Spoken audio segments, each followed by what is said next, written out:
I sat by my grandfather's hospital bed in the all-too-familiar room in Ohio. I am Andrew Wright, 34 years old, an ordinary accountant living and working here, in a place where everything seems to move at a slow, monotonous pace. But today, the atmosphere was entirely different. My grandfather, Anthony Wright, lay there, his deep eyes strangely calm and serene. He held my hand tightly, his thin fingers still carrying a faint warmth, as if trying to pass on his last remaining strength to me. He spoke softly, his voice weak but every word clear. "Andrew, live honorably. True to who you are, my boy. Don't let money or fame blind you. The most precious thing is still your character. And remember, you have always been my pride." His words echoed in my mind like a final admonition. I nodded, struggling to hold back the surge of emotion. Grandfather had always been like that. He never spoke empty words. From childhood, he had taught me simple values: honesty, patience, and love without expecting anything in return. I remembered those summer afternoons on the old farm, when he would take me for walks and tell me about the mistakes of his life, about how he had built his vast fortune from nothing with his own two hands. But today he was different. No long stories, just short, profound words. I could feel it. He was preparing to leave. Then he smiled, a very faint, very peaceful smile. His eyes closed, his breathing grew shallower. His hand gradually loosened in mine. I quickly gripped it tighter, my heart pounding wildly, softly calling his name, but only silence answered.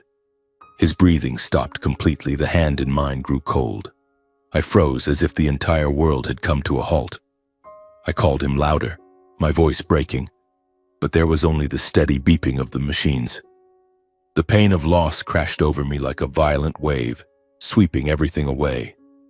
I collapsed onto the bed, tears flowing uncontrollably. This was the loneliest moment of my life. Grandfather, the closest person to me, the only one who truly understood and loved me unconditionally, was gone forever. I felt abandoned in a vast, inescapable void. After a few minutes, I forced myself to stand, quickly wiping away the tears. I had to do something. I couldn't just sit there. With trembling hands, I picked up my phone and called each family member. First, my father, Hudson Wright. "Dad, grandfather, he's gone." My voice was strangely calm, but inside was emptiness. He was silent for a moment, then said curtly, "Yeah, I know. I'll make arrangements." No comfort, no questions. Next, my mother, Stella. She burst into tears over the phone, but I knew it was more habit than genuine grief. Then my older brother, Maverick, Uncle Thomas, the cousins. Each call passed like a cold reminder of the long-existing distance in this family. They only asked about times, locations, necessary arrangements. No one asked how I was feeling. My mind was still blank, unable to accept the reality that grandfather was gone, and that I was the only one by his side until the very end. The funeral took place a few days later, dignified and simple, exactly as he had wished. The grandchildren gathered in full at the small cemetery on the outskirts of Ohio. The atmosphere was heavy but mostly formal. White flower arrangements, neat black suits, but tears were rare and quickly dried. I stood quietly in a corner, real pain gnawing at my heart. I missed him terribly, his smile, his advice, even the times he got angry when I did something wrong. Around me, the family was dressed elegantly, but their eyes were full of calculation. I overheard whispers. "How much did he leave us? I heard it's a huge fortune. Who do you think gets the biggest share?" Probably Hudson. As if his death was merely a financial transfer, nothing more. I heard it all, but said nothing. For a long time, I had been used to being seen as insignificant. In the family, I was always the quiet youngest son, never competing or grabbing. My brother Maverick was different, sharp, boastful, always spoiled by our parents. Uncle Thomas and the cousins were the same. They lived for money and status. And me? I just wanted a normal life, to work hard and be there for grandfather when he needed me. Now he was gone, and the emptiness was even greater. After the funeral, everyone quickly returned to their daily lives. My parents went back to their home in Chicago. Maverick flew to New York for his business. Uncle Thomas and the cousins scattered. Only I lingered cleaning up grandfather's belongings at the old farm. I flipped through his old notebooks, faded family photos. Every item was a memory. The watch he always wore, the math book he used to teach me when I was little. I took them back to my small apartment, along with the emptiness and the feeling of being left behind. The family had dispersed as quickly as the wind, leaving me alone with the grief. 10 days later, I received an official letter from the lawyer. It arrived at my apartment with a formal seal. Dear Mr. Andrew Wright, please attend the law office in Chicago on the 15th of this month for the reading of the will of Mr. Anthony Wright. My heart beat faster. I knew he was wealthy, from real estate and investments, but he had always lived simply. I didn't expect much, but the letter made me curious. Would he have left anything to me, or just final words? I drove to Chicago, filled with anxiety. The lawyer's office was in the city center, a luxurious high-rise building. When I entered the conference room, the entire family was already gathered. Hudson Wright, my father, sat at the head of the table, face stern.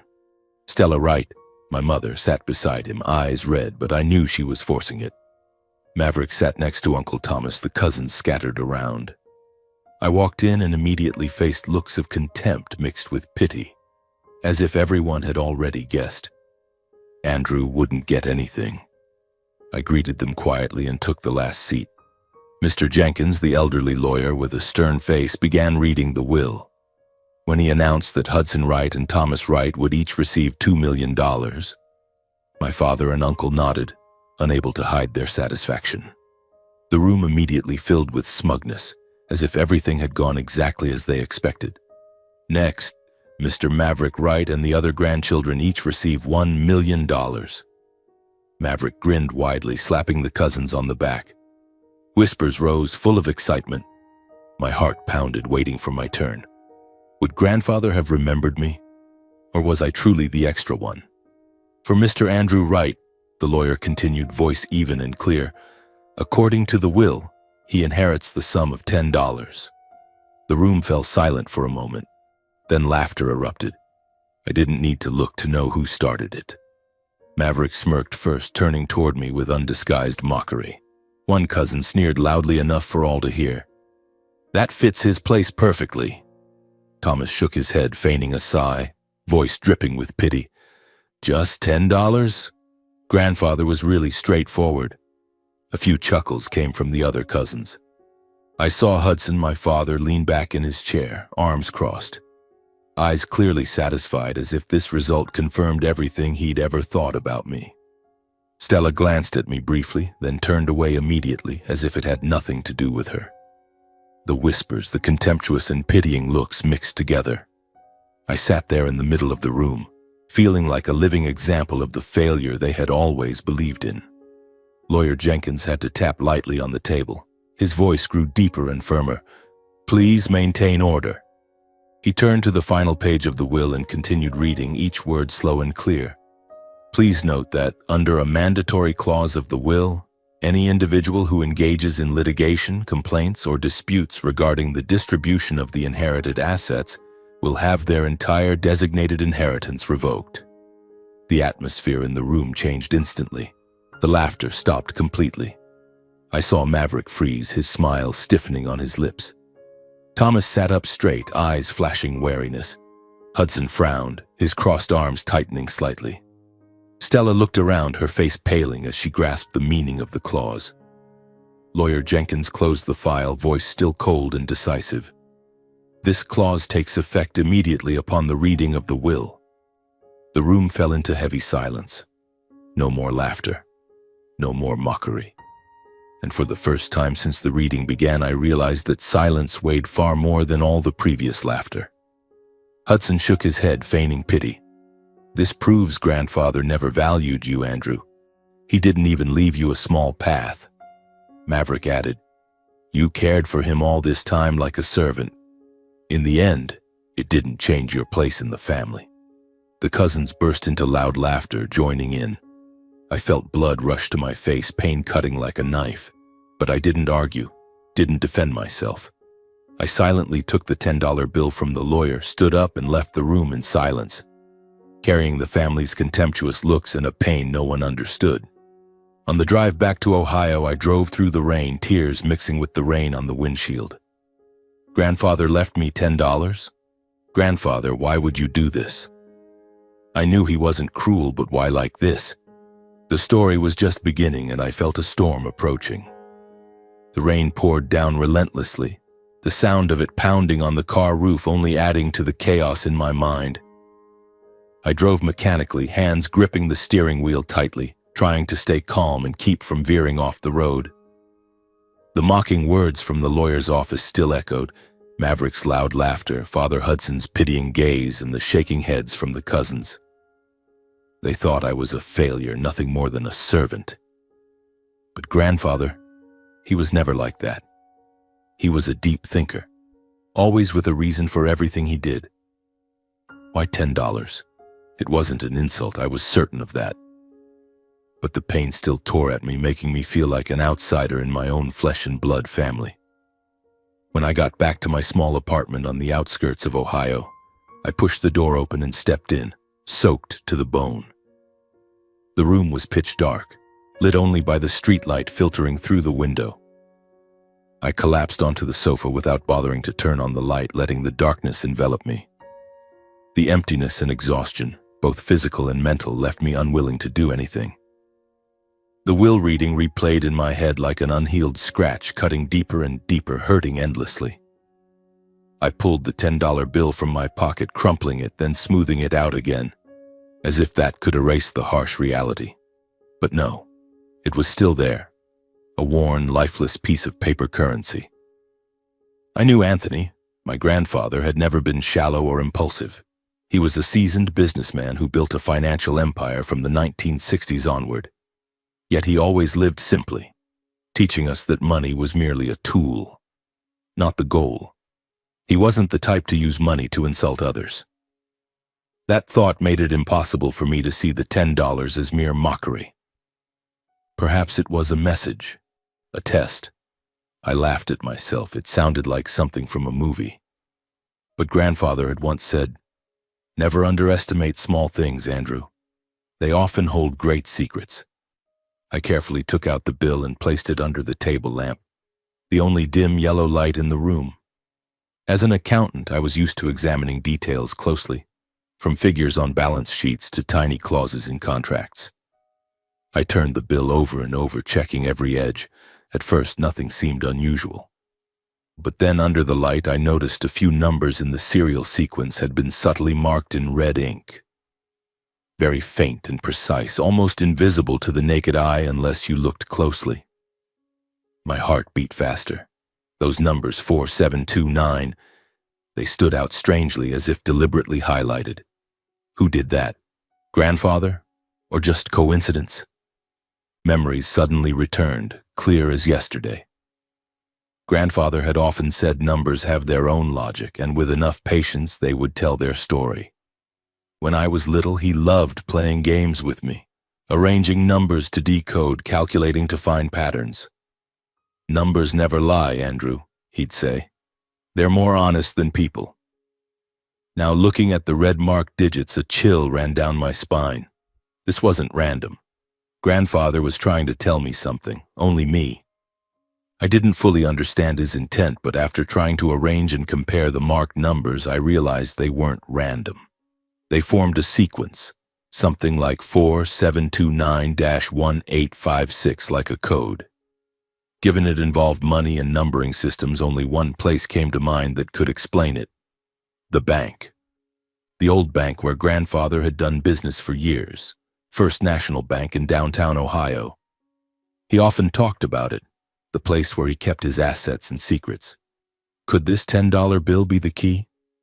The thought made me excited, like stepping into an unexpected adventure. That night I barely slept. The numbers danced in my head, mixed with images of Grandfather smiling before he passed.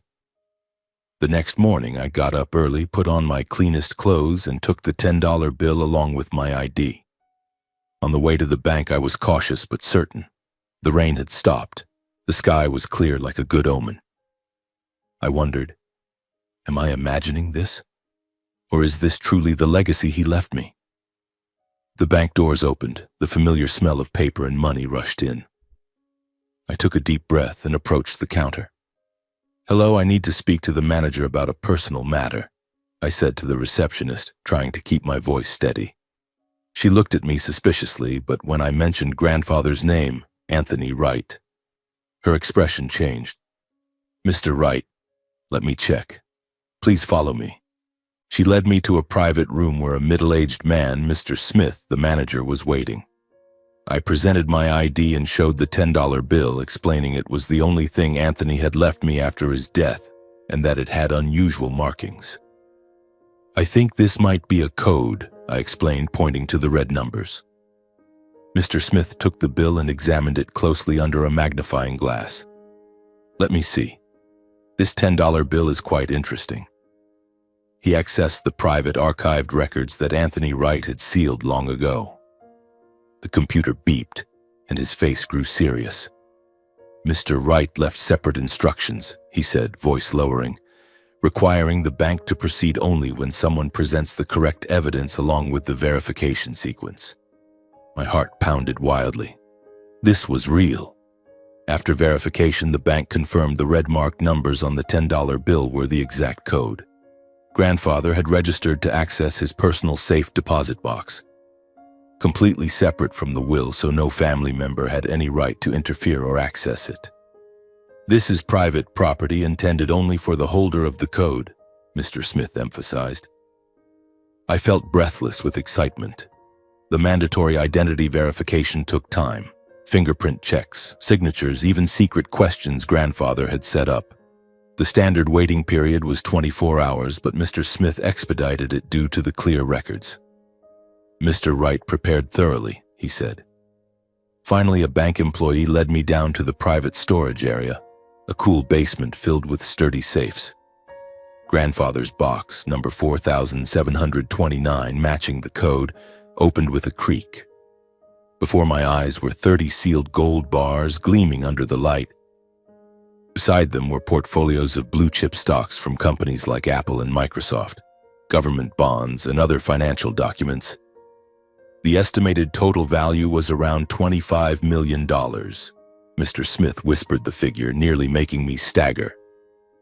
I stood silent for a long time, not overwhelmed by the enormous sum, but because, for the first time, I fully understood the quiet preparation and absolute trust grandfather had placed in me. He had truly seen me. Amid a calculating family, the heavy gold bars, the fragile stock certificates, all proof of the love he reserved solely for me. Tears streamed down my face, but this time they were tears of happiness mixed with sorrow. "Grandfather, now I understand." Inside the box was also a handwritten letter from him, sealed separately in an envelope, as if waiting for the right person to open and read it. I held it with trembling hands, not daring to open it yet. After completing the necessary legal procedures, signing receipts, confirming ownership, I left the bank with the letter in hand, in an unusually calm state. The pain was still there, but this time I clearly felt I was no longer as alone as before. Grandfather was still with me, through the numbers, through this legacy. On the way home, I wondered, what will the letter reveal? And the family? If they find out, the real storm will come. I drove slowly through the familiar streets of Ohio, the cool breeze slipping through the slightly open window, carrying the scent of damp earth after the rain. My small apartment appeared at the end of the road, a modest place in a quiet residential neighborhood. I parked, turned off the engine, and sat still for a long while, my hand still tightly clutching the letter in my jacket pocket. It felt heavy. Not because of the thin paper, but because of what it held inside. Grandfather had prepared everything so meticulously, this letter was certainly no empty words. I took a deep breath, entered the house, turned on the kitchen light, and sat down at the dining table, the spot where I often sat alone on late nights. I sat in silence for a very long time before opening grandfather's handwritten letter. My hands trembled as if afraid that opening it would dissipate the last trace of his warmth. The envelope was old and worn, the handwriting familiar, the curving strokes I'd seen him use in his business notebooks. I gently tore it open and pulled out the neatly folded sheet. The words appeared, beginning with an affectionate greeting. My dear Andrew, my beloved grandson, I have always seen in you kindness, patience, and respect that no money can buy. You were the light in my final days, and I write these lines so you know I have never stopped being proud of you. My heart tightened. His words were warm, like a hug from the past. I continued reading, whispering them in my mind, trying not to let tears blur the letters. In the letter, Anthony admitted that toward the end of his life, he had seen clearly how his two sons, my father Hudson and Uncle Thomas, along with most of the grandchildren, only approached him for money. They visited me, but their eyes always scanned the surroundings, calculating how much I had left. Their concern always came with schemes and material expectations, he wrote. I could picture him writing these lines in the hospital room with a sad smile on his lips. He wasn't angry, just objective, like a businessman analyzing the market. Anthony wrote that to them. He was no longer a loved one, but gradually became a source of assets to exploit, a guarantee for their future comfortable lives. I saw them smile and talk, but behind it were phone calls asking about real estate, about stocks. They didn't ask if I was in pain or tired. They only asked how much longer I would live. His words were sharp, but not bitter. It reminded me of family gatherings when everyone crowded around him, but conversations always revolved around money. I had once thought it normal, but now, through his lens, everything was clearer than ever. In contrast, Anthony emphasized that I was the only one who stayed by his side without ulterior motives. You were the one who remained when everyone's eyes were on the money. You called just to check on me. You visited without demanding anything. You cared for me in my illness, not for a reward, but out of true love. That made me trust you more than anyone else in the family. Reading this, I had to pause and breathe deeply. Grandfather had seen everything. The nights I stayed awake by his bedside, changing his damp cloths, listening to his old stories. Meanwhile, my parents and Maverick only dropped by briefly before excusing themselves with busyness. He trusted me, and that healed part of the wound from the will reading. Then he explained that leaving me $10 in the will was not disdain, but a deliberate test. I left you $10 so you could see the true faces of the family for yourself. You would see them mock and despise you, and through that understand who is with you for real kinship and who stays only for money. That is the lesson I wanted you to learn, Andrew. Don't let them exploit you as they tried to do with me. I was stunned. So it was all planned?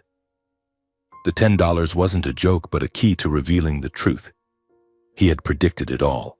The laughter in the lawyer's office, Maverick's sarcasm. He wanted me to see clearly so I wouldn't be deceived anymore. Excitement surged. Grandfather was that clever. What else was in his plan? At the end of the letter, he expressed hope that I would continue living simply and holding firm to my principles. Use what I left you to protect yourself and choose your own life instead of trying to please anyone. You deserve true happiness, Andrew. I love you. It ended with his shaky but loving signature. I choked up. Tears fell drop by drop onto the letter. The pent-up emotions finally burst in the quiet room. I cried like a child, shoulders shaking, sobs catching in my throat. Not from sadness, but from being moved, from gratitude. Grandfather had thought of me that deeply, while all my life I had only given without expecting anything in return. In the wave of emotion, childhood memories flooded back like an old film reel. I remembered being compared and belittled right in my own family. From a young age, I was the quiet, awkward child, never as quick-witted as Maverick. My parents proudly said he was smart and would surely achieve great things. As for me, I was mentioned casually. Andrew's fine, but don't expect too much. At family gatherings, I stood silently on the sidelines, listening to them laugh and talk, feeling like an extra.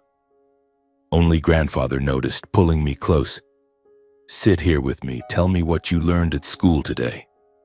He listened, shielding me from harsh words. Don't mind them, Andrew. You have your own value. I remembered afternoons when he took me walking around the farm. He held my hand, slowly pointing to the lush rows of trees and saying life was like them. To grow strong, you need patience. I remembered him sitting beside me at the old wooden table, opening his worn notebook, holding a pencil and patiently teaching me to think with numbers. He said 2 plus 3 is always 5, but rearranged, numbers can tell a different story. The logic and honesty in those numbers would teach people how to live upright. With him, I felt a rare safety, being heard, understood without judgment or demands. In a competitive, comparative family, he was my only support. Growing up, even as work consumed me, long days in the accounting office with piles of books and figures, I still regularly called to check on him. "How have you been lately, grandfather? I'll visit this weekend." I visited, bringing small gifts for holidays. A box of his favorite cookies, an old math book. Not to curry favor, but because I genuinely cared. When he fell ill, late-stage cancer, I stayed by his side day and night, wiping him down, feeding him, listening to his past stories. The rest of the family visited occasionally, but I was there until the final moment, holding his hand as his breathing faded. Now I realized I had never asked for or demanded anything. Everything I gave came from true kinship, and that was what he saw most clearly.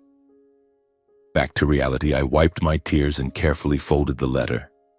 I understood that the fortune grandfather left, $25 million, wasn't just wealth, but the thing most likely to attract greed and exploitation.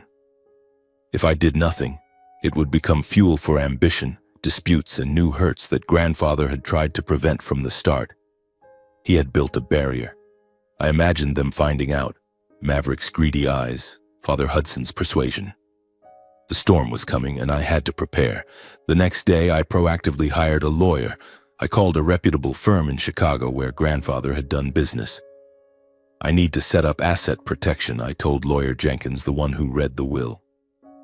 He was surprised, but when I explained the safe deposit box, he nodded. "Mr. Anthony foresaw everything. We'll establish a trust anonymously so no one can access it." We met all morning reviewing documents, planning to keep everything confidential. I continued living simply and quietly, still working as an accountant, still in my small apartment, no outward changes. But inside, I was building a protective wall, preparing for the waves I knew would soon crash in. The days that followed passed in a false sense of peace. I still woke up early every morning, brewed bitter black coffee, and drove to the office with my familiar stack of ledgers. My colleagues knew nothing about the enormous fortune quietly sitting in my anonymous accounts. I still wore my old worn-out clothes, ate lunch at the diner near the company, and came home in the evenings to a book or a simple TV program. But every night I checked emails from Lawyer Jenkins, making sure everything was locked down tight. Grandfather had taught me patience, and now I was waiting for the storm he had predicted. I knew the family wouldn't let it go. They were always like that, greedy, never missing an opportunity. A month passed quickly. It was a Saturday afternoon when I was sitting at the kitchen table reviewing monthly bills, an old habit to keep my mind sharp. A sudden, forceful knocking sounded at the door. I frowned and glanced at the clock, 4 p.m. Who would show up unannounced? I stood, walked to the door, and peered through the peephole. There they were, Father Hudson, Mother Stella, and Brother Maverick. They stood there, faces tense, not a single smile. Just from their eyes and posture. Father scowling, Mother anxious, Maverick impatient. I knew this wasn't a visit out of concern. My heart beat faster. Had the secret been exposed? I took a deep breath and opened the door. Without waiting for a greeting, he strode straight into the apartment without asking, his gaze scanning my modest little home as if searching for signs of wealth. Mother Stella followed, clutching her purse tighter than usual, and Maverick slammed the door shut, leaning against the wall with a half-smirk. Before I could say anything, Father turned sharply, voice harsh. "We need to talk. The family knows about the huge fortune grandfather left solely to you." I froze for a few seconds upon hearing them mention the amount. The secret was out. A flurry of questions flashed through my mind. How did they find out? I had kept it completely confidential. The lawyer had promised absolute discretion. Was it a leak from the bank or someone at the law firm? But in the end, it didn't matter anymore. I didn't deny it. No need. My silence was enough for them to understand. My father, Hudson, nodded slowly, eyes as if he already held the winning hand. He spoke directly without beating around the bush. Don't hide it from us. I heard from a friend at the bank. Grandfather left you over $25 million, right? Why keep it so secret? This is a family matter, not just yours. I pulled out chairs, inviting them to sit, trying to keep my voice calm despite my pounding heart. Please sit, Mom, Dad, Maverick. I'm not hiding anything. It was simply Grandfather's wish. I'm following exactly what he left. But my father didn't sit. He paced back and forth in my cramped living room, impatience clear on his face. You should know better, Andrew. Share that fortune equally with the family to keep the peace. We're blood. We can't let you hoard it all. My mother, Stella, immediately chimed in. Her voice trembled, a mix of pleading and reproach. That's right, son. Blood ties demand it. I gave birth to you, raised you. Now that you have means, you must think of the family. You don't want to see your parents and siblings in hardship, do you? Maverick was less roundabout than our parents. He stepped closer, slapping my shoulder hard in a fake brotherly gesture, as if we were still close. Listen, little brother. I need a share for business. I have a big project, real estate, very profitable. If it succeeds, the whole family benefits. Give me a few million. Consider it an investment. You're not going to use all that money anyway. I listened to it all, heart pounding with tension. Not a single word came from genuine care for me.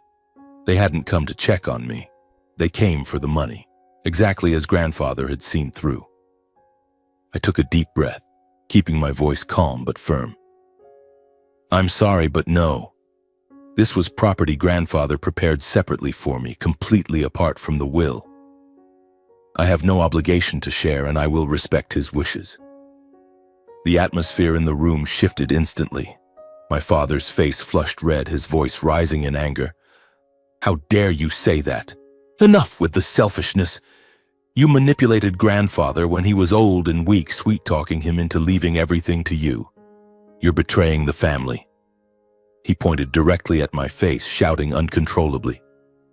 My mother burst into tears. Andrew, how did you turn out like this? I'm so disappointed in you. We're family. You can't turn your back on your parents like that. Maverick cut in, voice harsh and venomous. Who do you think you are? Grandfather only left it to you because you pretended to care. Now your true colors are showing. Share it, or consider our brotherhood over. I didn't respond. Didn't argue. Painful old memories flooded back, but I held on to my final calm. I stood, voice low and resolute. I think that's enough for today. Please leave. We shouldn't continue talking while everyone is angry. They left in a rage, the door closing with a dry thud. I sank into the chair, hands still shaking. One question repeated in my mind. How did they find out? And above all, I knew clearly they wouldn't stop. That night, I barely slept. Old memories swirled deeply in my head, especially the time Grandfather had spoken about Father, voice low and slow. Your father is ambitious but lacks patience. Don't let him pull you down his path. Now those words were clearer than ever. The next morning, I called Lawyer Jenkins immediately, recounting the entire incident. He listened, then said briefly and confidently, They'll be back. But don't worry, we're prepared. A few days later, they returned, this time in greater numbers. The knocking sounded in the evening as I was eating dinner alone. Opening the door, I saw the whole extended family. Parents, Maverick, Thomas, and several cousins. They crowded into my small apartment, turning my peaceful space into a tense battleground. Thomas broke the silence first, stepping forward, voice booming as if to overwhelm everyone. Andrew, we need to make this clear. You can't keep all of Grandfather's money like that. This isn't just your affair. My mother, Stella, plopped onto the sofa, sobbing loudly, voice mixed with hiccups. Son, think of the effort to raise you. I brought you up through all those years of hardship. Have you forgotten? Now the family is in this situation, you can't turn away. Maverick jumped in right after, voice half coercive, half fake friendly. Listen to me, Andrew. Share it fairly. Everyone gets a portion. You're not going to use all that money. I just need a share for business, proper investment. If it succeeds, the whole family benefits. I looked at each familiar face, then spoke slowly, voice not loud but enough to cut through the accusations. What about during the will reading? The room paused for a beat. I continued, each word falling clearly. When everyone heard grandfather left me only $10, did anyone step up to comfort me? Did anyone offer to share their own inheritance with me? Or did everyone just take turns laughing, mocking, treating me like I didn't matter? No one answered. A few eyes looked down, some turned away. I went on, voice lowering but unable to hide the bitterness. Back then, no one mentioned family ethics or fairness. Only when you learned I had money did everyone remember I'm still part of the family. Each began their own argument, from family morality to fair sharing. One cousin spoke up indignantly. Grandfather belonged to all of us, so his assets should be shared too. Uncle Thomas immediately joined in, voice sharp and unmasked. Enough selfishness, Andrew. The family needs money to get by, to invest. You can't stand outside like this. I stood in the middle of the room listening to it all in silence. My heart pounded under the pressure from the surrounding eyes and voices. The accusations overlapped, each sentence like a verdict, making the air stifling, like a trial without a judge. When things momentarily quieted, I spoke, voice calm but resolute.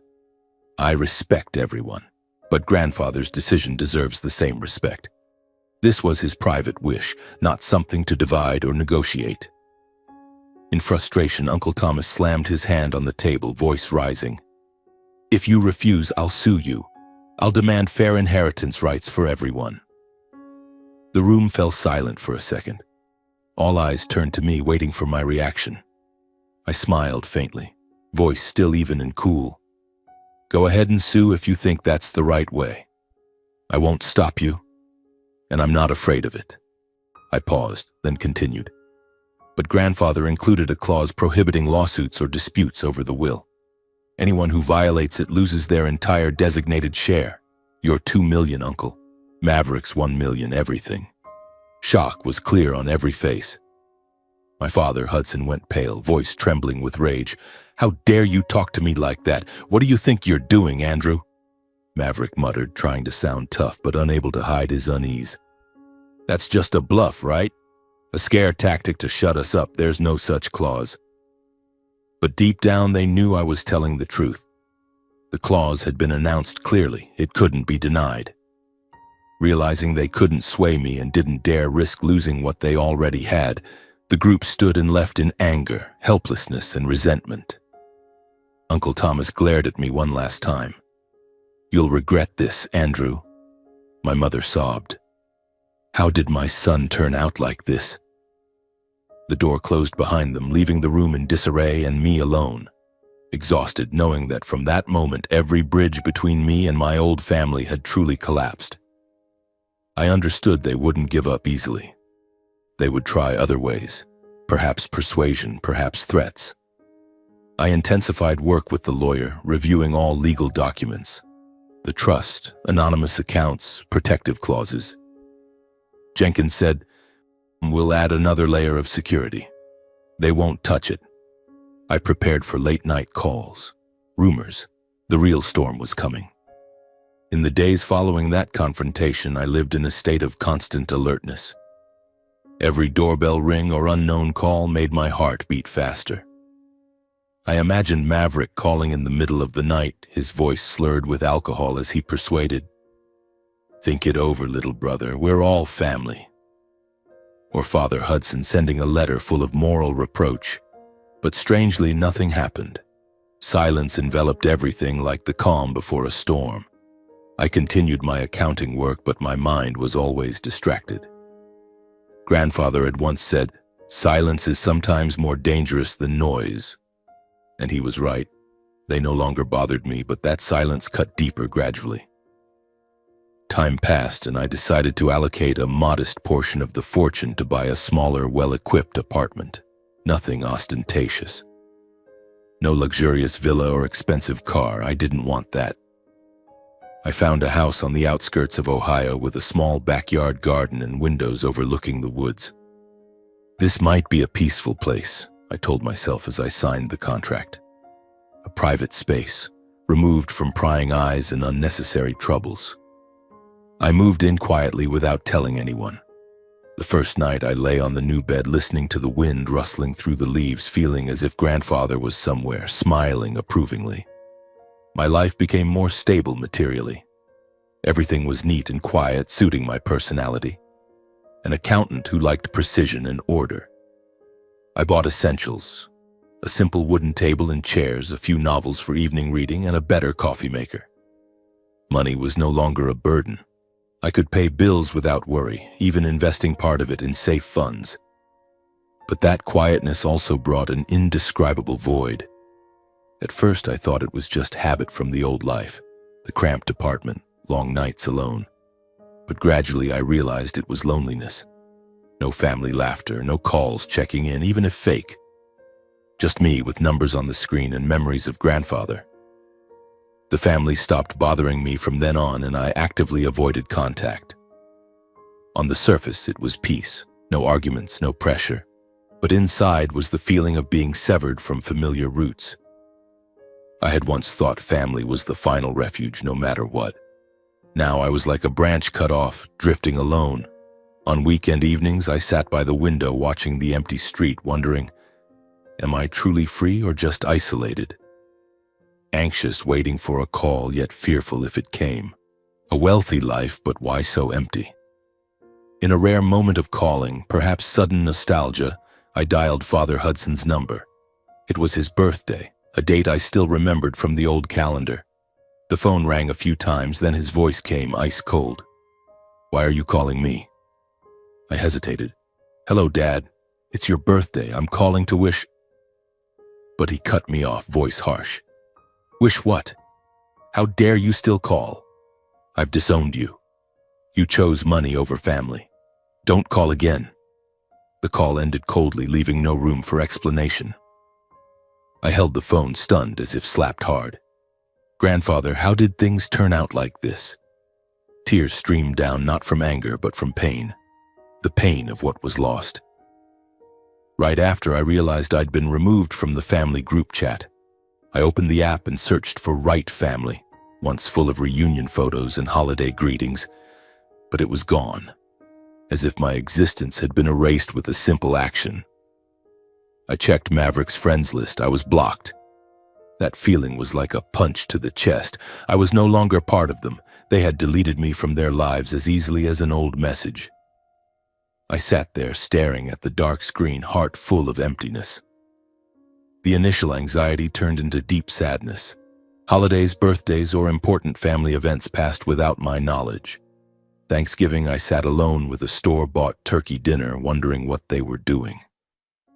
Maverick's birthday came. I remembered the date but didn't call.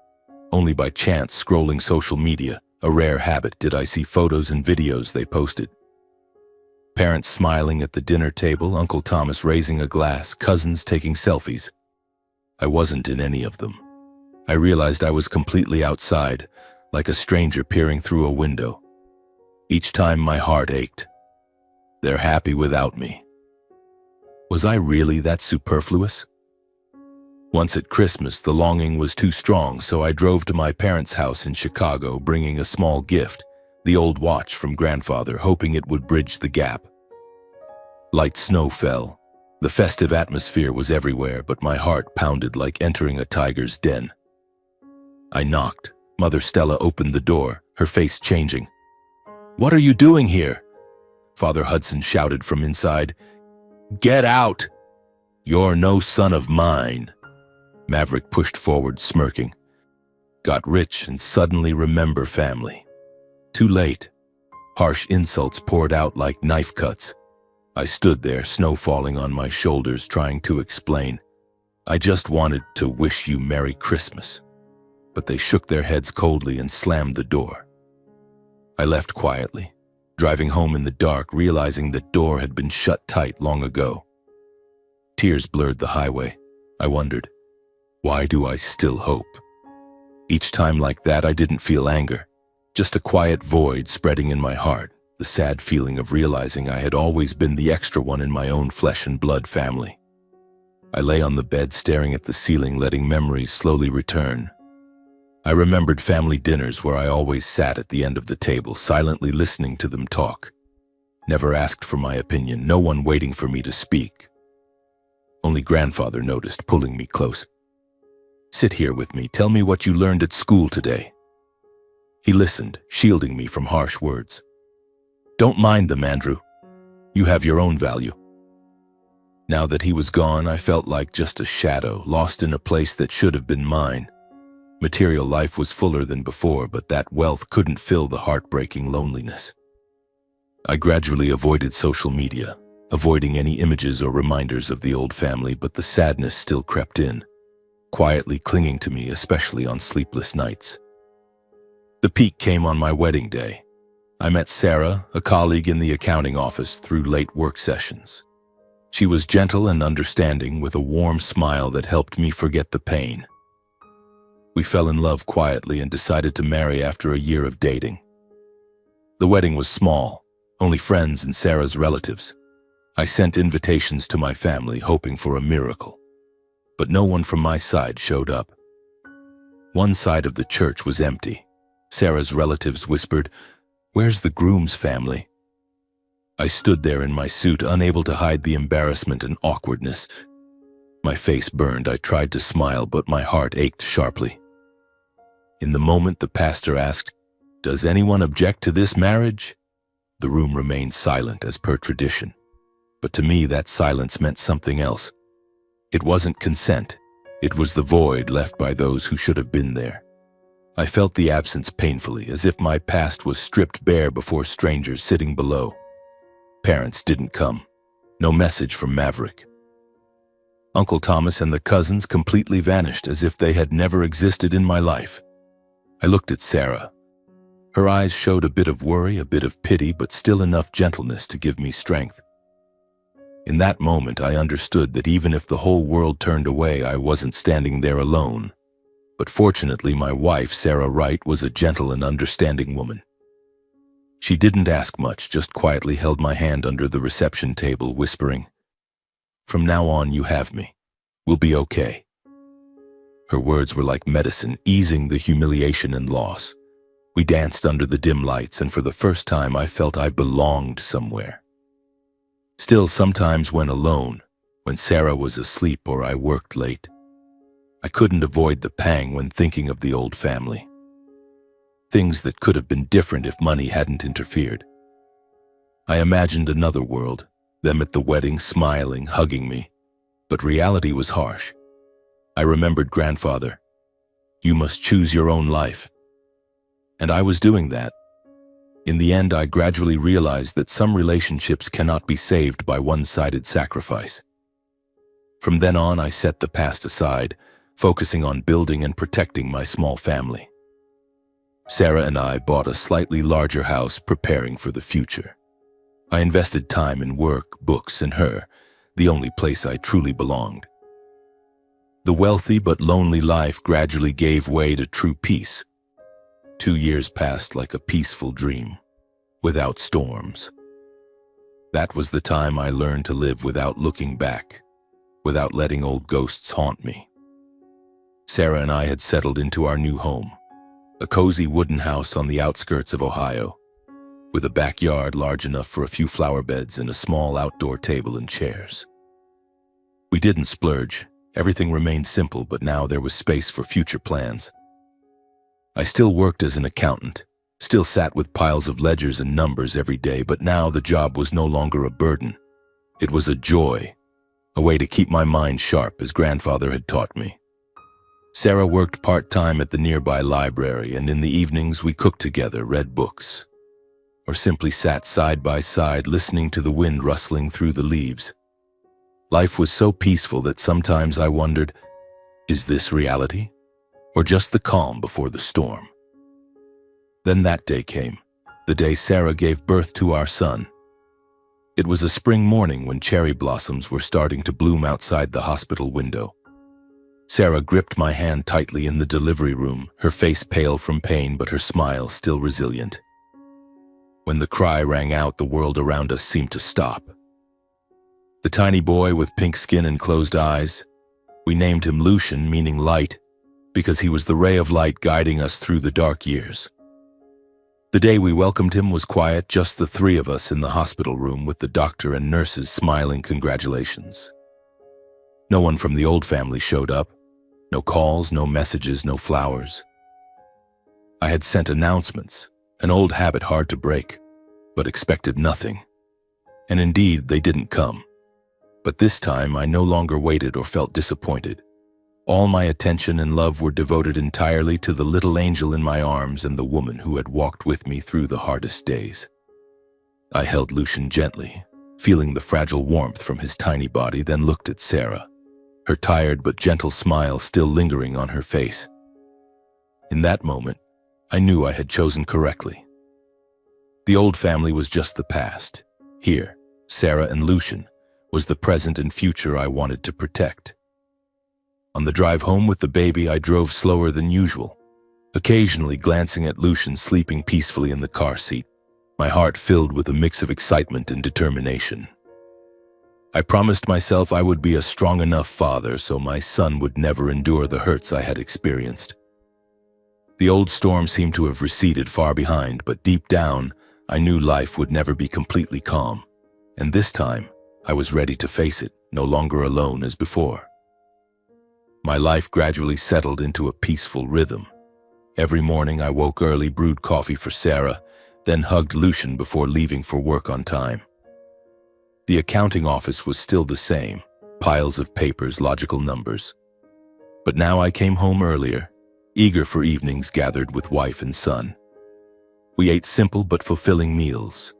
Homemade pasta, fresh salad from the backyard garden, and Lucian's laughter as he played with toys. Those moments made me clearly feel the value of stability. Not money, but peace from small things. I invested part of the inheritance in an education fund for Lucian, in safe stocks, but still maintained a modest lifestyle. Grandfather would be proud, I thought. The initial anxiety about the future had given way to simple joy. I have everything. I almost stopped thinking about the old family, trying to set aside unhappy memories to focus on the present. I deleted their numbers from my contacts, avoided social media to not accidentally see their photos. But still, news about them occasionally arrived unexpectedly without me seeking it. Once I called a distant relative, an aunt in the countryside, just to check on her health because I suddenly remembered her. She told me in detail, voice full of regret, that my family over there was in chaos. Ever since receiving the inheritance, everything had changed completely. My heart beat faster, not from curiosity but because a familiar anxiety stirred again. I wondered how they were and whether those upheavals would still affect the peaceful life I was trying to maintain. From the aunt's stories and old neighbors whenever I happened to contact them, like the neighbor who lived next to my parents in Chicago, I learned that since receiving the inheritance money, my family had plunged into risky investments. They believed in get-rich-quick schemes, buying and selling based on rumors and unfounded promises. Maverick led the way, boasting about a prime real estate project in Florida, convincing Father Hudson and Uncle Thomas to pour in money. They thought the money would double, the neighbor said over the phone, voice bitter. But I see they were blinded. I listened without commenting but felt anxious. They'll collapse and then they'll come back to me? The money was spent uncontrollably. Homes renovated luxuriously. Parents installed imported granite kitchens. Uncle Thomas added a pool. Cars replaced constantly, from Mercedes to BMW, extravagant trips to Europe, Hawaii, and endless parties with expensive wine, as if the money was endless. My aunt said, "They post photos on Facebook all the time. Do you know? Maverick's birthday party was extravagant, inviting hundreds." I pictured it, them grinning, toasting, while grandfather shook his head from eternity. I wasn't jealous, just amused. Haven't they learned anything from grandfather? But deep down, I knew the end was near, and it made me anxiously wait, not for schadenfreude, but to confirm what grandfather had taught. Just a few years later, the investments failed one after another. The get-rich-quick projects collapsed. Florida real estate turned out to be a bubble. Rumor-based stocks plummeted. This dragged in mounting debts, large and small, with no one clearly responsible. An old neighbor recounted over the phone, voice mixed with exasperation. "Your father had to borrow from the bank to pay Maverick's debts. Now they argue all day in the house." I sat silently, phone to my ear, tension rising, not from surprise, but because everything was unfolding exactly as I had thought. That family was cracking from within piece by piece. Their once confident, proud demeanor gradually vanished, replaced by visible fatigue on their faces, unfounded irritability, and endless arguments without resolution. No one stayed calm. No one yielded. One afternoon, my aunt called, voice lowered as if afraid of being overheard. "Your mother called me crying non-stop. In their house, they blame each other constantly. No peaceful day left." Hearing that, I just stayed silent. No gloating, no joy. I only realized that when money ran low, what they had long hidden finally revealed itself clearer than ever. From the neighbor near my parents' house, I gradually pictured what was happening there. He said arguments were so frequent the whole neighborhood heard. Maverick was the loudest. The neighbor recounted that he constantly blamed Father Hudson for being too conservative, not daring big investments, thus missing life-changing opportunities. Father shouted back, full of rage, saying Maverick had painted unrealistic get-rich fantasies to lure him into pouring everything in, then let it all collapse. Uncle Thomas didn't stay out of it. According to accounts, he claimed he only followed the cousin's advice, that without being egged on, he wouldn't have stumbled. No one took responsibility. Each tried to shift blame as if avoiding their own fault would lighten everything. The neighbor sighed, recounting that the week before they argued so loudly the whole block knew. Maverick left after that fight and hasn't returned. I sat listening to it all, emotions tangled. A bit anxious, seeing their true nature gradually exposed exactly as I had witnessed. But mixed with it was a quiet sadness because, after all, they were once my family. Hearing those stories, I felt neither schadenfreude nor pity. I only quietly realized they had never changed. Just that when money flowed, greed was hidden, and when it dried up, their nature showed clearly. I sat at the dinner table telling Sarah, voice calm, "See, grandfather was right about everything." She held my hand. "Understanding that is enough. Let the rest stay behind." But in my heart, I knew the storm was returning. They would come to me when there was no way out. Anxiously waiting, I hugged Lucian tighter, determined to protect this peace. My life now was a dramatic novel, with the next chapter full of surprises. Time passed, and that peace lasted longer than I had imagined. The days with Sarah and Lucian felt like a gift from grandfather. Mornings waking to the sound of childish laughter. Afternoons strolling in the backyard where Lucian ran around with an old ball. And evenings gathered around the dinner table sharing trivial stories. I gradually learned to cherish every moment, no longer letting the past cling to me as before. My accounting work continued steadily, but now most of my time and attention went to my small family. I read books to Lucian every night, tended the flower pots on the balcony with Sarah, or simply sat by the window quietly watching him play. Lucian would often shout excitedly and run around the house. I'd laugh, chase after him, letting the laughter ring out naturally, and in those moments all worries seemed to vanish completely. But in a very deep corner of my heart, I still maintained the necessary vigilance, as if always prepared for things that could return at any time. The sporadic news about the old family, though rare, was enough to remind me that they were sinking deeper into the mess created by their own choices. One peaceful afternoon, I was playing with Lucian in the living room while Sarah prepared dinner in the kitchen. Outside, the autumn weather was mild, yellow leaves falling sporadically in front of the window. Inside was the familiar warmth and the faint aroma of roasting meat drifting from the kitchen. Lucian sat on the floor, focused on stacking wooden blocks into a small tower. I pretended to growl and crawled closer, making him shriek with laughter, clutching the blocks to his chest. "Wait, Dad. I'm almost done. Stay still, don't be the monster anymore." I was just bending down to lift him up when a decisive, unexpected knock sounded at the door. I froze. Lucian looked up toward the door too. The game stopped completely.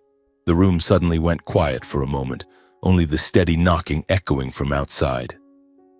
I frowned and checked the clock, 5 p.m., not delivery time or a friend's visit. Sarah called from the kitchen.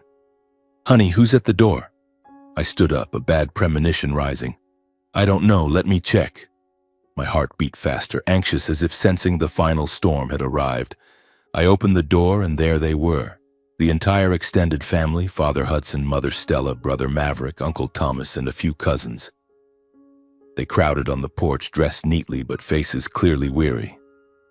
Their full appearance surprised me. The first time in years they had come in such numbers. But I still maintained politeness, smiling faintly. "Mom, Dad, Maverick, Uncle, everyone's here unexpectedly. Please come in." They entered, filling my small living room. Father Hudson sat on the sofa. Mother Stella clutched her purse tightly as if afraid of losing it. Maverick leaned against the wall with a forced smile. Uncle Thomas and the cousins awkwardly looked around. The initial atmosphere carried a fake cordiality, like a hastily staged play. Mother Stella spoke first, voice trembling but trying to sound warm. "Andrew, my son, it's been so long since the family gathered. I've missed you so much." Father Hudson nodded and added, "That's right, we're family, blood ties. It's time to reconcile and put the past behind us." Maverick continued, voice unusually sweet. "Little brother, we played together since childhood. Remember fishing with grandfather? Don't let misunderstandings separate us anymore." Uncle Thomas and the cousins joined in, recalling old memories. "Exactly. Remember those New Year gatherings? It's time to reunite." Those appeals sounded nice, but I clearly sensed the falseness. Their evasive eyes, forced smiles. Anxiety surged. What do they want? Surely not just to reminisce. Amid the reconciliation talk, some hinted at help. One cousin said softly, "If Andrew is willing to reach out, the family will welcome you back as a true member." As if nothing ever happened. As if that acceptance was a privilege to be traded for what I already guessed. Uncle Thomas added, "That's right, our family would be stronger if everyone supported each other." Mother Stella wiped fake tears. "Son, I'm getting old. I just want my children to get along." I sat there listening, hands clenched under the table. Lucian ran in curiously, looking at the strangers, but Sarah quickly carried him to the kitchen, whispering, "I'll take him inside so you can talk." I nodded gratefully to her, heart full of tension. They were gradually leading to the real purpose, and I anxiously waited for the moment it became clear. Then a few began talking about their current hardships. Maverick started, voice complaining, trying to sound exhausted. "You know, little brother, I can't manage anymore. The real estate projects I pursued all collapsed. The market turned too fast. Debts piling up, creditors call every day. The financial pressure is suffocating me." Hudson jumped in right after, voice lowering as if drawing the story to himself. "Your parents aren't much better, son. Since everything fell apart, we've had to sell things off, scrimping on every expense. There were mistakes in the past. But who hasn't stumbled in life?" Thomas shook his head, sighing, continuing in a whining tone. "Uncle trusted people too much. Invested following Maverick's advice, thinking it was helping family. Who knew it would all be lost? Now there's nothing left. Those with means should know how to share, right, nephew?" Those hints were clearer than ever. No one said give money directly, but the intent was obvious. "You're rich now. Help us." One cousin added, voice gentle but testing. Our family has always shared everything, Andrew, helping us a bit now. What's the harm? The atmosphere in the room grew heavy. The initial cordiality vanished, replaced by blatant, expectant eyes. I felt my heart pounding, tension like standing in a play about to reach its climax. Did they think I was still the easily swayed Andrew from before? I listened in silence and quickly realized their attitude stemmed not from remorse or desire to repair. Not a single sincere apology. No words like, "We were wrong" or "We regret treating you badly." Just roundabout talk, recalling memories, appealing to emotions, and circling money. I remembered grandfather's letter. They approach for money, Andrew. Don't let them exploit you. Now everything was chillingly clear. Behind the reconciliation was the desire for financial help, to share the burden, to regain the circle of benefits they had lost. They hadn't come out of love, but because they were cornered, debts, failures, and now needing a wealthy brother to bail them out. Tension rose. In my mind, only one question: how to refuse without letting things spiral out of control. Keeping necessary calm, I took a deep breath and spoke, voice calm but resolute. I've heard everything. I appreciate everyone coming here, but I must say one thing clearly. Each person must bear responsibility for their own choices. I cannot, and do not want to, repeat the old cycle that hurt us all. Hudson frowned, voice heavy. What do you mean? You're not going to help the family? I continued slowly but clearly. I've set very clear boundaries. I refuse any disguised requests. I will not intervene, provide, or resolve consequences for others. Grandfather left it to me so I could live my own life, not to fix anyone else's mistakes. Maverick jumped up, voice harsh. Enough selfishness. We're blood. Will you really turn your back? Thomas muttered, full of discontent. You've changed, Andrew. Not the same as before. Stella burst into tears, voice trembling. How did my son turn out like this? But I didn't waver.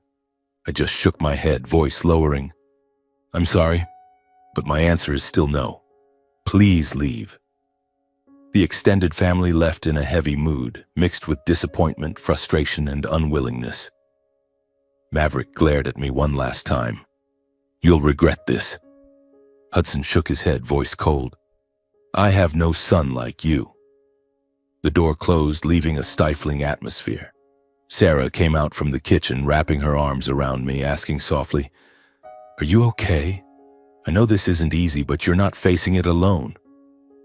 I nodded, but inside, full of vigilance. They wouldn't stop easily. And indeed. In the days that followed, they occasionally tried again.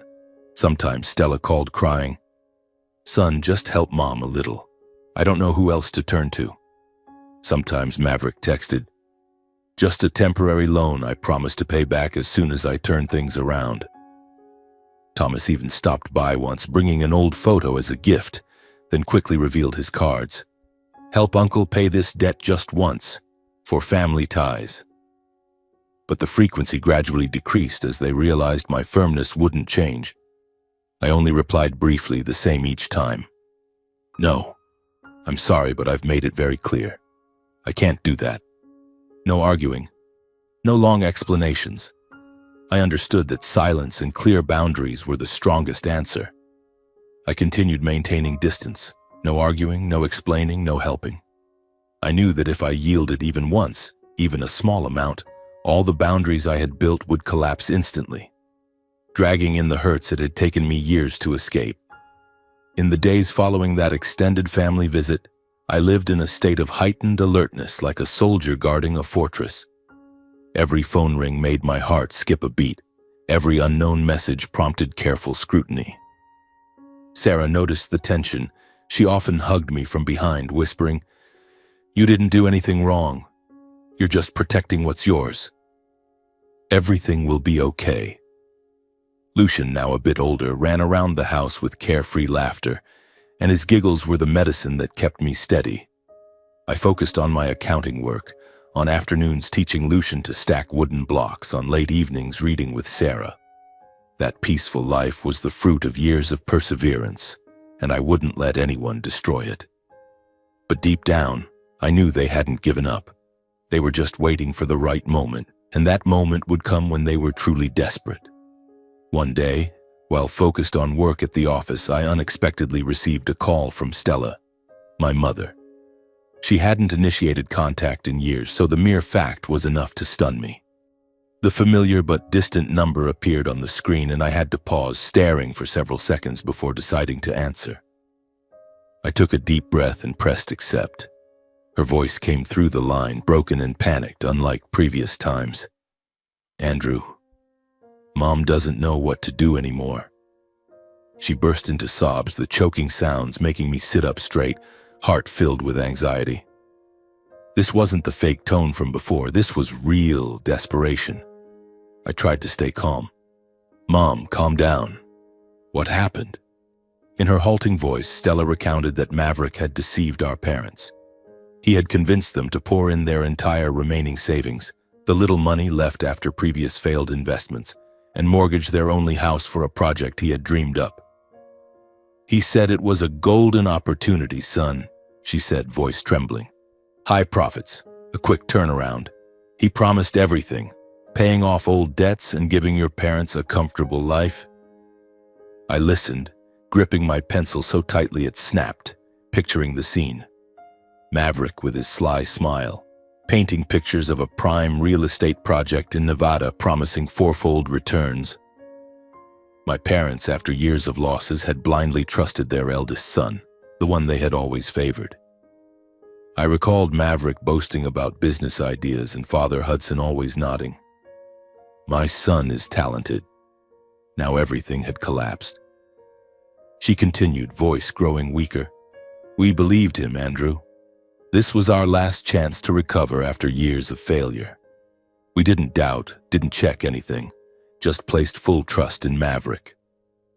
I sat in the quiet office, colleagues around unaware, but my mind spun. Maverick again. He had never changed. She went on. "Everything fell apart when the bank came to notify them of foreclosure and seizure of the house. They came to the house, son, with full paperwork. We panicked and called Maverick, but he had already spent all the investment money. Most of it went to partying, gambling, paying personal debts. He has no way to cover anything anymore. Now he's disappeared, phone off." I could imagine it. Parents standing in the house, foreclosure papers on the table, mother's cries mixing with father's angry shouts. The house, where I grew up with childhood memories mixed with pain, now lost completely. Maverick, ever the slick one, had fled, leaving the wreckage for our parents to bear. I asked softly, "How's Dad now?" And she sobbed louder. "Your father couldn't take the shock. He had a heart attack. He's in emergency now, critical condition."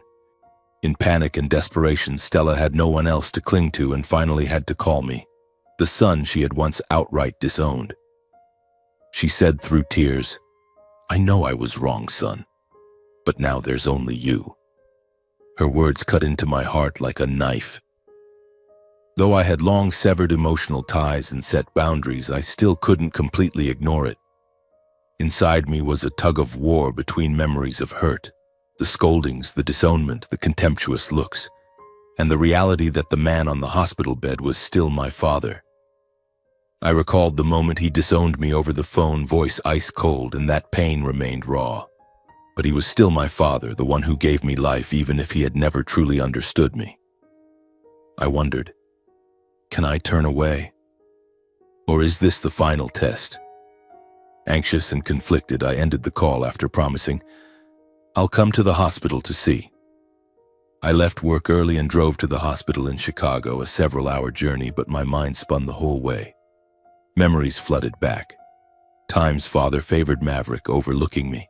Family gatherings where I sat alone, and rare moments when he hugged me as a child. He's still my father, I told myself, hands gripping the wheel tightly.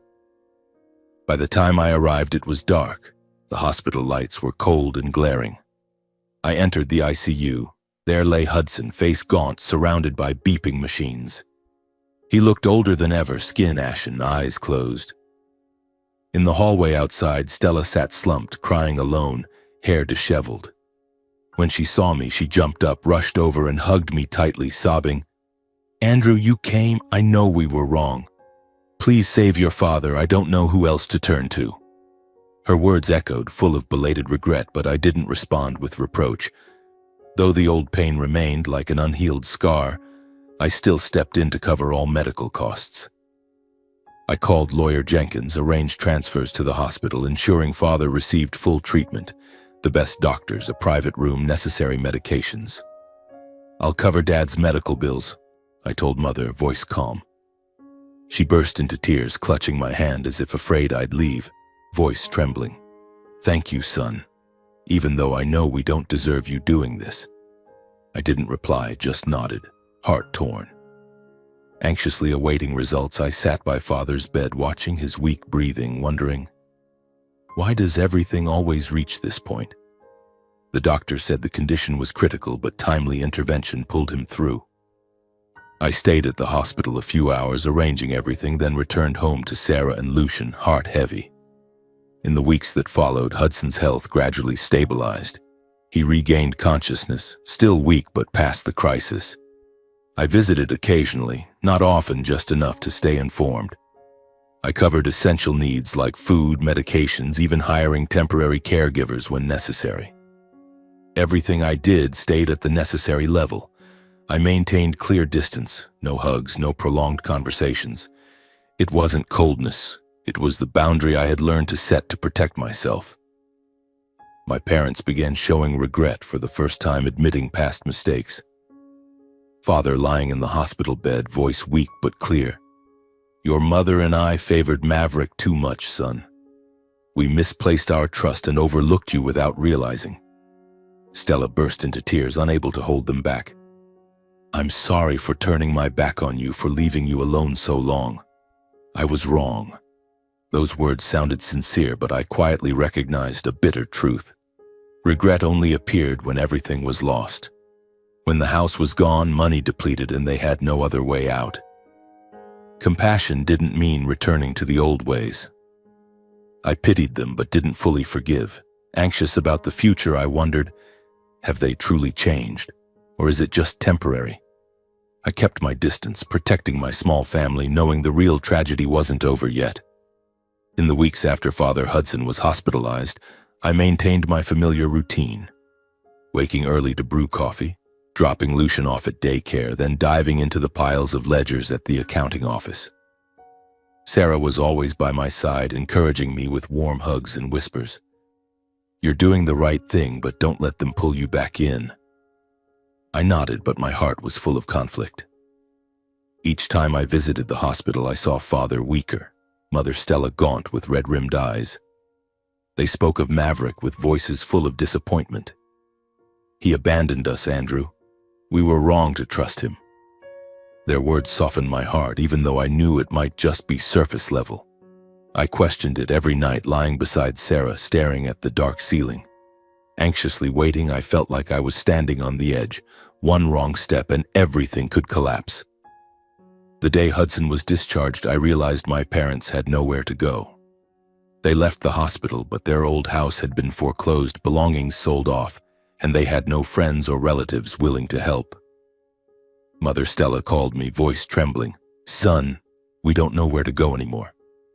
I sank into the sofa, phone pressed to my ear, heart torn. Memories flooded back. Times I was pushed aside, belittled, but also rare moments. Like when Father taught me to ride a bike as a child, or Mother made my favorite soup when I was sick. No matter how they treated me, they're still my parents, I told myself, though the old pain still stung. After much deliberation, considering Sarah's words, "You decide, I support you," I decided to take them in, considering it a final chance for everyone to heal. I said over the phone, "I'll bring you both to my home, but only temporarily, and you must respect the rules." She was overjoyed. "Thank you, Andrew. I promise we won't disturb your family." When I drove to the hospital to pick them up, my heart pounded with anxiety. Was this a mistake? Father Hudson in a wheelchair, Mother pushing from behind, both looking small and weary. On the drive home, the atmosphere was heavy silence, only the radio murmuring. Arriving home, Sarah and Lucian welcomed them sincerely, without reservation or resentment. Sarah hugged Mother Stella. "I'm Sarah, Andrew's wife. I've prepared a room for you two." I arranged a separate room for them, fully equipped. A comfortable double bed, wardrobe, even a small TV, ensuring all daily needs were met without shortage. I bought extra groceries, medications, and stated clearly, "You'll stay here to recover, but I have rules. No talking about money, no contacting Maverick without letting me know." They nodded vigorously without objection. The early days passed more warmly than I expected. Hudson's health improved noticeably. He started walking without crutches, his complexion rosier thanks to Sarah's prepared meals. He talked to me more, sometimes initiating trivial stories. "When I was young, I did accounting like you, but missed big opportunities." I listened, feeling lighter, though still keeping distance. Stella helped Sarah with cooking and cleaning. She washed dishes, folded laundry, and smiled joyfully watching Lucian run around. The family atmosphere gradually became familiar and close. Shared meals with laughter, afternoons when grandparents told fairy tales to the grandson. Lucian seemed thrilled having grandparents around, often playing, Grandfather Hudson teaching him to build shapes, Grandmother Stella singing lullabies. Watching that scene, my heart warmed. Maybe they've really changed.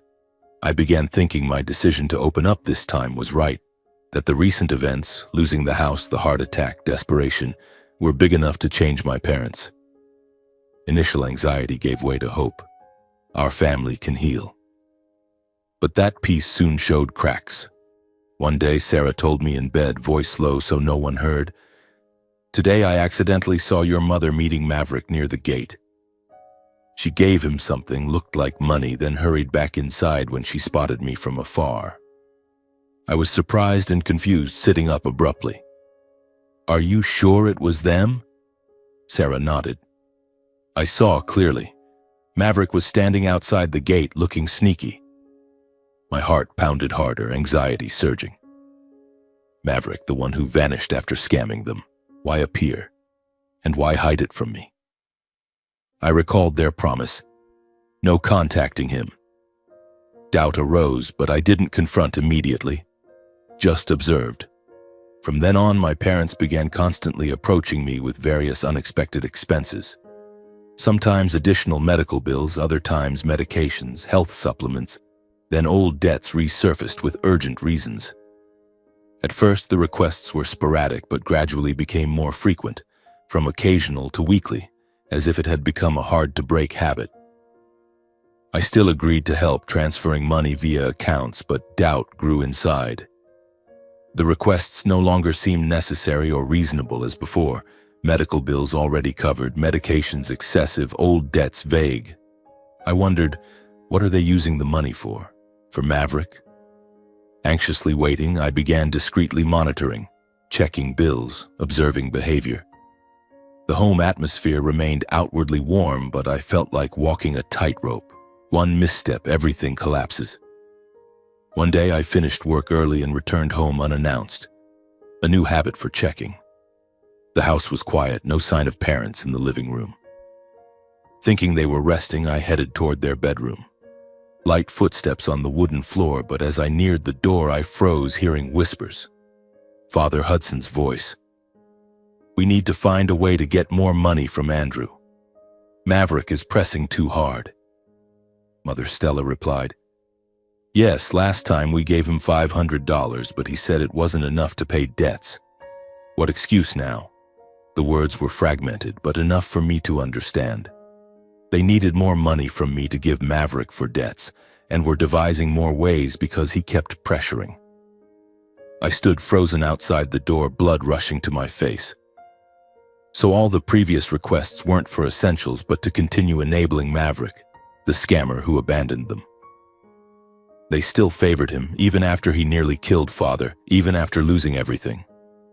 In that moment, I understood my parents had never truly awakened. Despite losing nearly everything, despite facing the brink between life and death, they unconsciously repeated old choices. All the boundaries I tried to build were erased just for one name, Maverick. They continued putting him above truth, above responsibility, even above the trust I had tried to rebuild. And right then I realized the problem had never been money or events, but deeply ingrained choices not easily changed by loss alone. My heart seemed to stop for a second, then blood rushed to my head, burning hot. I was no longer the quiet, enduring Andrew of the past, the one who always tolerated and hoped. In that moment, standing outside the bedroom door, hearing those whispers, everything shattered. Maverick, the deceiver, the abandoner, was still their center, even after he nearly killed Father, even after they lost their home and everything. I felt a surging anger, but not blind rage. It was final clarity, like a beam of light piercing dark clouds. Anxiety rose. What will I do now? Let them stay or end it all? But the answer was clear. I took a deep breath, clenched my fists, and pushed the door open hard, stepping inside.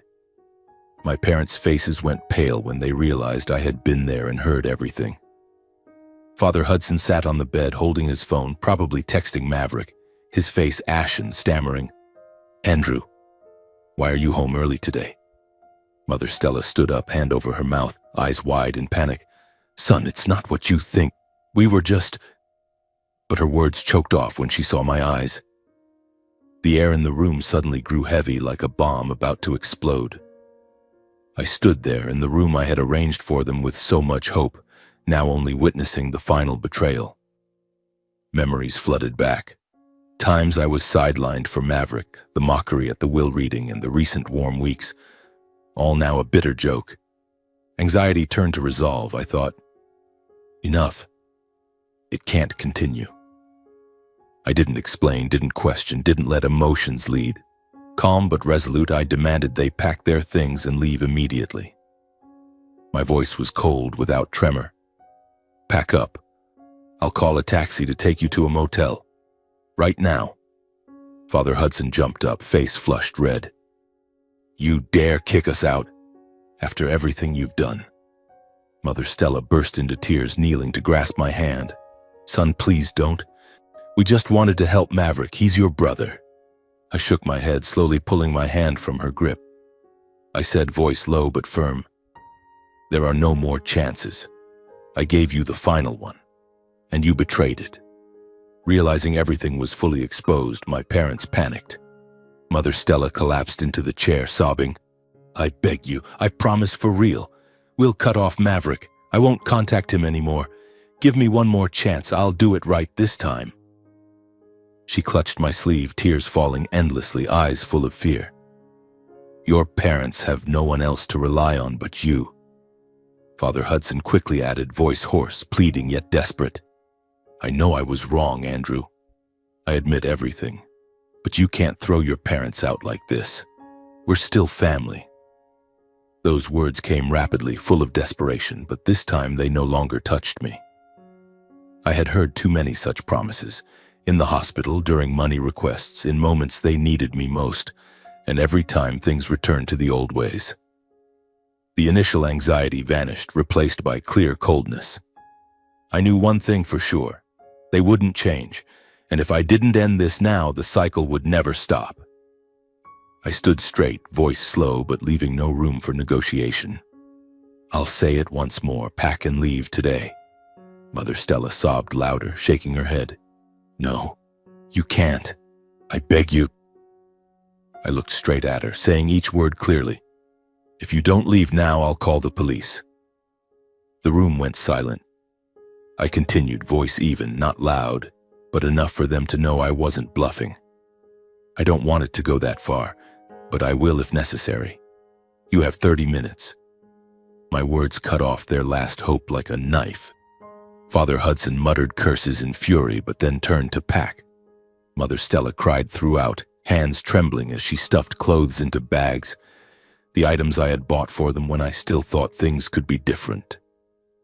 They left the house unsteadily in silence. No goodbye, no final plea. As the door closed, I knew I had completely ended a cycle of hurt that had lasted years. I stood watching through the window as the taxi carried them away. My heart was heavy but also lighter than ever. No more vague hopes, no more tearing, only peace, the peace I had to create for myself with my own hands. And for the first time in a long while, I knew for certain, finally I was free. That evening, after Lucian was asleep, I sat down for an honest talk with Sarah. We sat at the kitchen table under the warm yellow light, holding hot teacups. I told her everything, from the eavesdropping to deciding to kick them out. Sarah listened, eyes glistening. I trust your decision, but now we need to plan long term. I took a deep breath. We have to leave this place. Not running away, but protecting our small family. They'll come back, Sarah, and I don't want Lucian growing up in that shadow. She nodded, holding my hand. I agree. Anywhere, as long as it's with you and our son. We decided together. Sell the house, move far away. Not impulsively, but proactively. Anxious about the new future, I thought, this is the new chapter, without the past's shadow. I quickly sold the house and moved the family to Oregon, choosing a quiet coastal town, Astoria, with its small cobblestone streets, salty sea breeze, and rhythmic waves. Far enough to cut all ties with the old family, no phone numbers, no address, no social media. I sold the house through the lawyer, transferred money to safe funds, and we started anew in a seaside wooden house with a backyard overlooking the ocean. The move was long but not burdensome. Lucian was excited about his first flight, eyes wide at everything around. Sarah tiredly leaned on my shoulder, holding our sleeping son. When we set foot in the new home, fresh air rushed in like a wind, washing away lingering fatigue. I soon found an accounting job at a small coastal finance firm. Not glamorous, no fierce competition, just enough to work with my abilities and live an active, tranquil life. The days that followed passed slowly and lightly. No pressure, no toxic ties. Every morning we walked the beach as a family. Lucian bent down to pick small seashells, while Sarah planted wildflowers by the porch. No late-night calls, no calculating eyes or hidden demands. The initial anxiety about the new place gradually faded, replaced by simple joy, the peace I once thought I'd never have. Sarah gradually regained the security she had lost. She opened a small bookstore in town where regulars came not just for books but to chat and share everyday stories. I saw her glowing more each day, serene in her own way. Lucian grew up in a stable, warm environment. He attended the local school, quickly making friends with neighborhood kids. His laughter filled the house, clear and carefree. Every afternoon we went to the beach together, watching him build sandcastles enthusiastically, then destroy them with peals of laughter. In those moments I realized what I cherished most was that laughter, unburdened by the past, unshadowed by old hurts. Occasionally I still heard scattered bits about the old family through acquaintances. A call checking on an aunt, fragmented stories about Maverick, about my parents. But I no longer let them occupy my thoughts. I quietly ended the conversations, wishing them well in my mind, then hung up. I turned to Lucian, bending to his eye level, smiling. Now tell Dad what you learned today. And in that moment, I knew I was truly where I belonged. On a trip with wife and son, we drove along the Oregon coast, stopping in small towns, eating fresh seafood and watching sunsets. Watching Lucian excitedly talk non-stop about a starfish he found, I suddenly recalled the entire journey. From being belittled at the will reading, betrayed by family, to learning to set boundaries and choose peace. Tears streamed down, but tears of happiness. The anxiety ended, leaving only peace. Looking back at everything now, I understand that family only truly matters when built on respect and sincerity. Blood ties aren't a free pass for hurt, nor do they give anyone the right to exploit or impose in the name of kinship. True love doesn't force people to shrink, live in fear or guilt. It allows each to be themselves without trading for pain. From my own story, I drew a bitter but necessary lesson. Unconditional sacrifice isn't always noble. Without boundaries, endurance easily becomes soil nurturing wrong behaviors, repeating the cycle of hurt from generation to generation. Only by daring to say enough could I truly end what had silently eroded me for years. And if I have advice for anyone stuck in similar relationships, if a relationship only exists when you give, endure, and make yourself smaller, have the courage to leave it. Choosing peace isn't selfish, it's responsibility for your own life and for those you truly love. I chose peace, and it was the best decision I ever made.